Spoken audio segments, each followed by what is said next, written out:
మాగా అంటే make America great again అనేటటువంటి కాన్సెప్ట్ తీసుకొచ్చి, దాని ద్వారా ప్రధానంగా ప్రొజెక్ట్ చేసుకొచ్చినటువంటి ఇష్యూనే ట్రంప్ ప్రపంచం నెత్తిన రుద్దినటువంటి పన్నులు.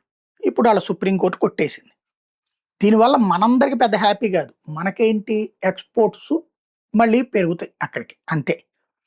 కానీ మనం పంపించినటువంటి దానిని డబ్బులు మనమేమన్నా కట్టామేంది అమెరికా వాడికి పన్ను? వాడేసిన 50% లేకపోతే మన 18%. మనమేం కట్టలేదే. మనం ఇదివరకు రూ. 100కి అమ్మాం. వాడు రూ. 100కే అమ్ముతాం. ఆ డబ్బులు పన్ను కట్టేదెవడు? అమెరికన్స్. 100కి రూ. 60 అడిషనల్ పడింది ఆడికి. మనయి కొనాలంటే రూ. 50. బ్రెజిలోళ్ళది కొనాలంటే రూ. 60. ఇంకోళ్ళది కొనాలంటే రూ. 20. ఇట్లాగా అదనంగా నష్టపోయింది అమెరికన్స్.